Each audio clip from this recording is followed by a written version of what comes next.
Al ser humano le gustan las soluciones fáciles, las soluciones simples, las soluciones sencillas. Y una cosa es decir que algo es posible y otra cosa es decir que algo es fácil. Cuando uno ve una idea, para que se convierta en una vivencia, tiene que estar dispuesto a pagar el precio de llevar algo que está en la mente a algo que está en el músculo y por tanto ya es parte de tu esencia. Eso es duro. No basta ver una posibilidad para que esa posibilidad empiece a actuar a través tuyo. Tienes que actuar cada día como si esa posibilidad fuera una realidad. Y eso implica un largo entrenamiento. Y no todo el mundo está dispuesto a poner las dosis de fe, las dosis de determinación, las dosis de persistencia, las dosis de esperanza y las dosis de paciencia para que eso suceda.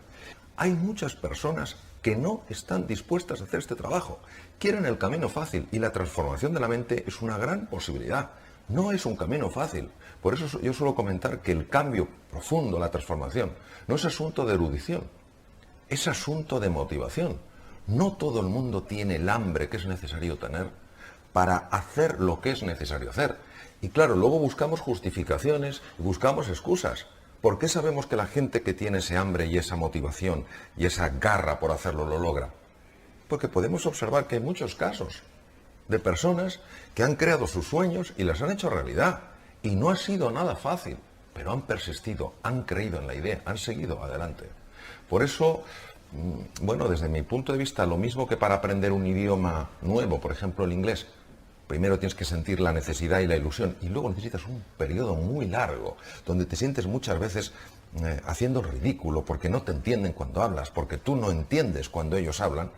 Al final algo se abre en ti. No todo el mundo está dispuesto a aguantar esta tensión que se convierte luego en creación. Carezco de dudas de que la creatividad, en base sobre todo a la investigación que hay, de que la creatividad está asociada a la forma de mirar. La persona que mira al mundo de una manera prefijada nunca podrá encontrar lo que de verdad le está diciendo el mundo. Todas las cosas tienen tantos planos de observación, de tal manera que la realidad es inagotable. La sabiduría, como saborear las cosas, como descubrir las cosas, implica el ponerse delante del objeto, delante de la cosa, con ese espíritu ingenuo, curioso, abierto. Y entonces es cuando la cosa te puede revelar. Cuando uno se pone frente a una cosa o se pone frente a una persona, como yo soy un ser humano, yo tengo un gran intelecto, tú eres una simple piedra, un simple árbol, o yo soy más que tú, en ese momento hemos abierto la puerta a la ceguera. La soberbia, en mi experiencia, es igual a la ceguera. Bueno, las creencias que tienen más impacto en nosotros no somos conscientes de que las tenemos, operan a nivel inconsciente. Es importante que sepamos que este tipo de creencias para nosotros son certezas incuestionables y están dirigiendo muchísimos de nuestros procesos mentales. La clave para saber cuándo una persona tiene una creencia limitante es observar el cuerpo. Cuando un ser humano se llena de tensión ante una situación determinada, cuando un ser humano siente que su cuerpo se bloquea, que su mente se nubla, en ese momento sabemos que una creencia limitante se está activando. En lugar de pensar que ese desafío es demasiado grande, yo invito a un momento de paz, un momento de serenidad y hacerse uno a sí mismo una pregunta. ¿Qué me estoy diciendo a mí mismo? ¿Qué me estoy diciendo a mí misma para sentirme tan insignificante, tan pequeño en esta situación?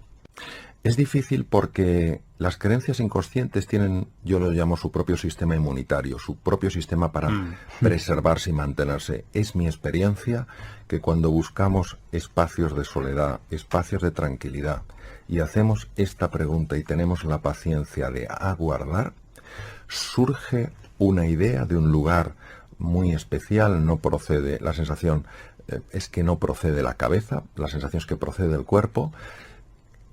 Te viene algo, te viene una idea, te viene un pensamiento muy sorprendente, descubres una nueva realidad y lo que notas inmediatamente es como el cuerpo en su totalidad se relaja. Es como si te hubieras quitado un montón de kilos que tenías en la espalda o llevabas en la espalda sin darte cuenta de que los llevabas. El pasado nos ha de informar lo que creo que es importante es que no nos determine. Los filtros son esas gafas de las que tú hablabas, Sergio, que moldean, modulan y alteran nuestra percepción de la realidad. Cuando un ser humano se siente absolutamente impotente para hacer frente a un desafío o a un reto que se está encontrando en su vida, no cabe duda que esos filtros están actuando. No quiere decir para nada que el problema no sea difícil, el problema puede ser muy complejo. Cuando tenemos esa sensación de absoluta impotencia es porque hay una creencia limitante. Siempre hay un camino, a lo mejor no un camino para resolver perfectamente el problema, sí un camino para darle una respuesta a ese problema, a ese reto. Muchas personas dicen que quieren cambiar y no hacen absolutamente nada para cambiar. Porque el cambio personal, la transformación, da mucho miedo. Es salirte de esa zona conocida, de tu status quo, y empezar a explorar más allá de las limitaciones que uno mismo se ha impuesto. La personalidad es como un rol, como un papel. Si una persona en una empresa, pongamos por ejemplo, considera que todo lo que es ella queda definida en el papel, jamás se saldrá de su papel. Y no cabe duda de que podría hacer cosas más allá de su papel. Igual ocurre con la personalidad. Cuando nosotros decimos yo soy aquí, nos estamos limitando a una descripción que hemos hecho de nosotros mismos que nos impide absolutamente explorar nuevas posibilidades y nuevas oportunidades para nuestra vida. Es la rigidez con la que nos definimos nosotros mismos la que en el fondo nos está limitando. Hay ya muchos estudios científicos muy sólidos que demuestran que cuando utilizamos palabras de tipo negativo y de forma continua, se cambia por completo la constelación hormonal, es decir, cambian las hormonas que hay en la sangre. Las palabras abren cajones emocionales y cajones experienciales en las personas. Por eso la palabra es un símbolo que abre todo un mundo de sentimientos en el ser humano. Las emociones, los sentimientos moldean, modulan nuestra percepción de la realidad. Por ejemplo, si yo ante un problema que es complejo empiezo a decir, es espantoso, esto es horroroso, esto es una desgracia, no hay quien lo resuelva, sin darme cuenta, además esto se ha podido fotografiar todo el proceso con técnicas modernas de neuroimagen, empieza a cambiar el funcionamiento del cerebro. Claro. Y al final el propio problema llega a tener tal envergadura que me siento completamente incompetente e insignificante para hacerle frente. Las palabras no se las lleva el viento, las palabras crean profundas realidades. Cuando a veces oigo todas las críticas que se hacen al miedo, como si el problema del ser humano fuera el miedo, la verdad es que me quedo sorprendido. Si el ser humano no tuviera los circuitos y los núcleos del miedo, no podría sobrevivir. El problema del ser humano no es el miedo, el problema del ser humano es la ignorancia de su verdadera naturaleza. Claro, cuando tú no eres consciente de tus recursos y de tus posibilidades, te asustas ante el más pequeño de los desafíos. Claro que somos ignorantes de nuestra verdadera naturaleza. En un momento determinado de nuestra vida, cuando éramos chiquititos, hicimos una definición, una descripción de nosotros mismos, nos la creímos y ahora vivimos de acuerdo a esa descripción y no de acuerdo a nuestra naturaleza. Nuestra naturaleza, en su conjunto y en su esencia, es perfecta. La palabra perfecta quiere decir completa.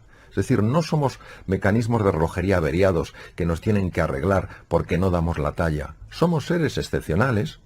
Sabemos, por ejemplo, que las personas que hacen ejercicio físico, no tiene que ser deporte, sino ejercicio físico de una manera habitual, media hora al día, andando deprisa, 5 días a la semana, sabemos que aumenta la población de neuronas del hipocampo. Esto se describió en el año 2002. Sabemos que las personas que hacen ejercicio físico cambian su constelación hormonal y son mucho menos susceptibles a los vaivenes emocionales cuando nos encontramos con dificultades en la vida. Sabemos que las personas que hacen ejercicio físico viven más tiempo. Sabemos que son menos susceptibles a padecer carcinomas, a padecer tumoraciones malignas.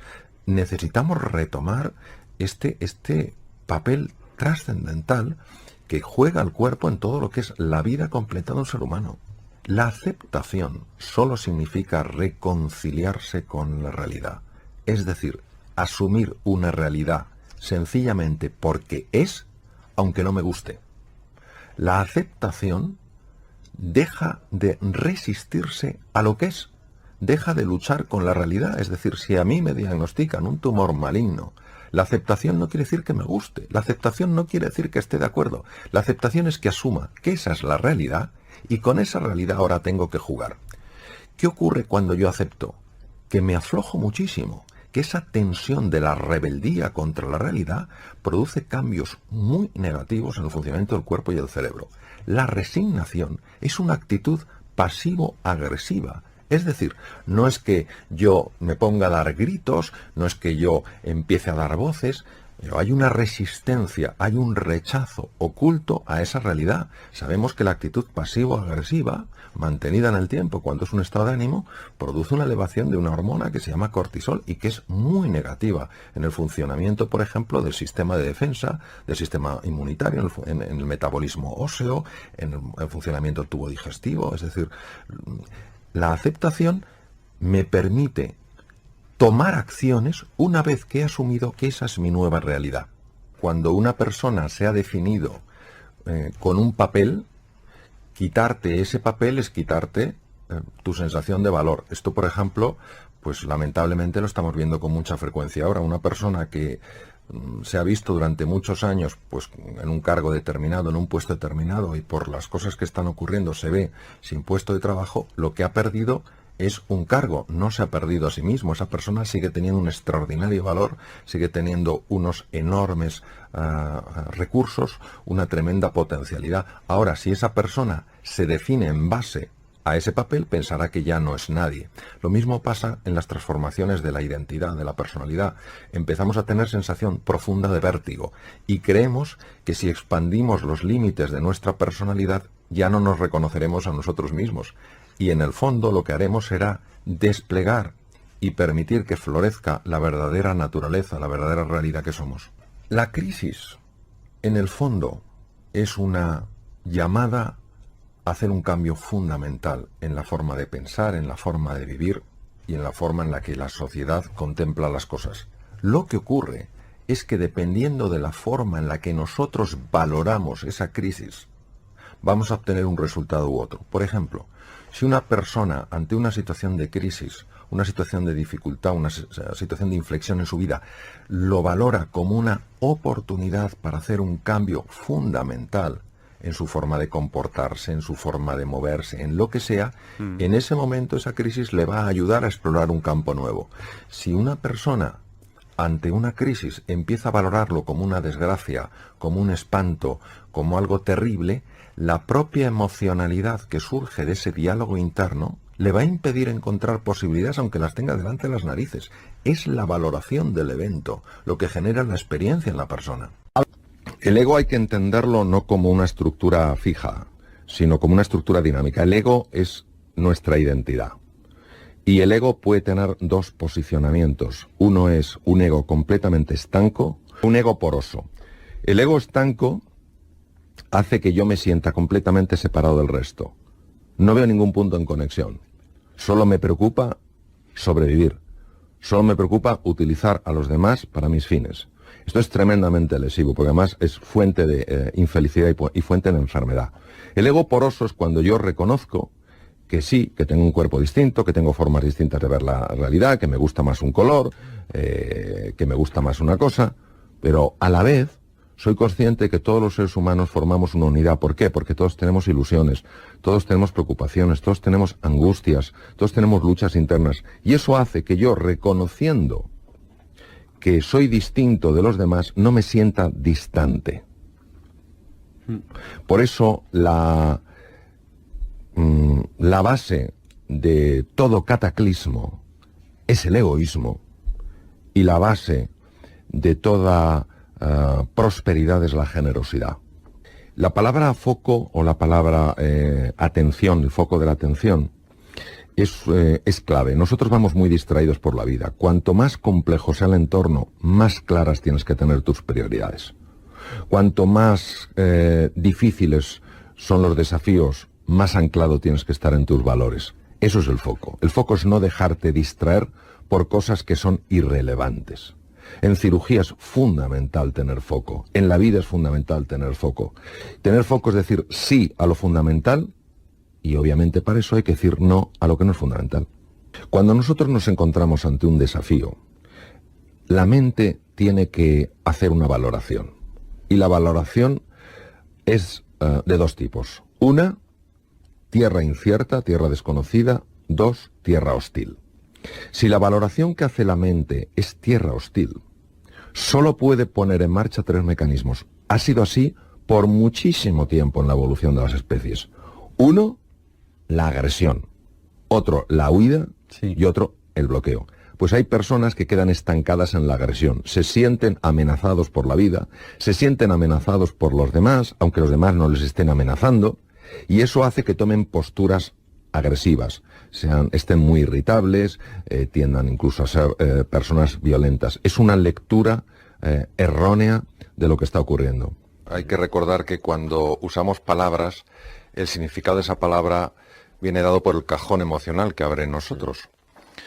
El estrés es un mecanismo sumamente complejo que lo que pretende es ayudarnos en ciertos momentos en los cuales nuestra capacidad de afrontar el reto que tenemos delante no es suficientemente adecuada.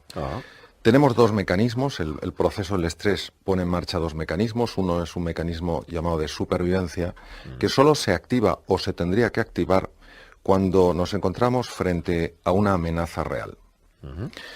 Pongamos el caso de una situación en la que vamos a cruzar una carretera, llega un autobús y en un momento determinado nuestro cerebro percibe el peligro y nos bloquea. Y gracias a eso el autobús no nos atropella. O en entornos tal vez más alejados de la civilización, ante la presencia de un depredador, se ponen en marcha procesos de ataque, de huida o de bloqueo, que son los 3 típicos del mecanismo de supervivencia. ¿Por qué? Porque tienen que ser respuestas tremendamente rápidas. El cerebro no puede elegir entre 33 respuestas cuando la vida depende de segundos. Sin embargo, hay otro mecanismo que es el mecanismo de adaptación. En un mecanismo de adaptación, la clave es que el cerebro no percibe una amenaza, sí percibe incertidumbre, sí percibe cambio. Comprende que puede haber peligros, comprende que puede haber oportunidades y los sistemas que se activan son totalmente diferentes de los mecanismos de supervivencia, porque aquí, por ejemplo, hay un cambio muy interesante en el riego sanguíneo del cerebro y nos damos mucho más cuenta de lo que está pasando. Nuestra capacidad de tomar decisiones es más acertada, nuestra capacidad de memorizar, nuestra capacidad de mantener en medio de lógico miedo un punto de entusiasmo por lo que podemos descubrir, se activa, se pone en marcha. El problema surge cuando confundimos los mecanismos y el cerebro interpreta una situación en la que lo ideal sería activar mecanismos de adaptación con una situación en la que nos vemos amenazados. Esto lo estamos viendo muchísimo hoy en día. No cabe duda de que la situación que se vive económica que se vive actualmente en el mundo es muy compleja. Lo que pasa es que si nosotros ante esa situación activamos mecanismos de supervivencia, las únicas reacciones que van a surgir de la activación de este proceso es ataque, huida o bloqueo, que lo estamos viendo muchísimo. Sin embargo, si vemos que, de acuerdo, es un terreno incierto, el mundo ha cambiado en un montón de aspectos y nosotros tenemos que adaptarnos, podremos darnos cuenta de los nuevos patrones que operan, de cómo podernos manejar. El eustrés, la forma positiva de estrés es o vendría a significar la activación del mecanismo correcto de acuerdo al estresor, de acuerdo al reto. El distrés es cuando se ha activado un mecanismo que no es el correcto. Por ejemplo, si yo vivo permanentemente amenazado, en un mundo en el que, bueno, no es un mundo con una situación bélica, sino que es, pues como puede ser una ciudad como Madrid o Barcelona, si yo vivo con la sensación de estar permanentemente amenazado, aunque no sea muy intensa, pero sí prolongada en el tiempo, ese patrón de alarma sostenido en el tiempo tiene un efecto incluso a nivel molecular. Ya se sabe que afecta a la genética, afecta a cómo los genes se expresan, y esto es muy importante que lo sepamos. Nuestras emociones ya es una cosa muy testada científicamente. Nuestras emociones afectan a la genética. Hay veces que pensamos que los genes pues son los que son y se expresan o no, pues dependiendo de cuál es nuestro genoma. No es así. Los genes tienen, digamos, interruptores que hacen on o hacen off. Un gen se expresa o no se expresa dependiendo de estos interruptores. Y sabemos que tanto los entornos en los que vivimos, el aire que respiramos, la alimentación y nuestro estado emocional afecta muchísimo a la expresión de unos y otros genes. Qué fuerte. Leo en tu libro, en Vivir es un asunto urgente, Mario, esta frase dice: para que un ser humano crezca, madure y evolucione, son necesarios tanto episodios de estrés como de recuperación. Y dices, las personas necesitamos respetar este tipo de oscilación. Si nosotros estamos permanentemente adaptándonos, es decir, si hay un cambio, inmediatamente otro cambio, después otro cambio, no hay un periodo de recuperación. Hay que tener en cuenta que cuando el organismo se enfrenta a una situación nueva, tiene que hacer un movimiento, una transformación en todo su metabolismo, en toda su generación de energía, que es tremendo. Es como si de repente un coche le pidieras que actúe como un Fórmula 1, que ponga sus ruedas a 1.000.000 de revoluciones por minuto. Esto es una cosa que obviamente implica un desgaste y una necesidad de recuperación. Hoy sabemos que uno de los problemas que está padeciendo la sociedad moderna es que además de que estamos permanentemente en esta situación de tensión, no nos tomamos en serio los periodos de descanso. Yo quisiera resaltar que el periodo de descanso no es una pérdida de tiempo, que no nos tenemos que sentir culpables, ni avergonzados, ni asustados por qué van a pensar los demás. El periodo de descanso es como el sueño. Cuando una persona no duerme una media de 7 horas diarias, sabemos de forma clara que afecta a su sistema de defensa, que afecta al funcionamiento de su tubo digestivo, que empeora la memoria, que empeora la eficiencia.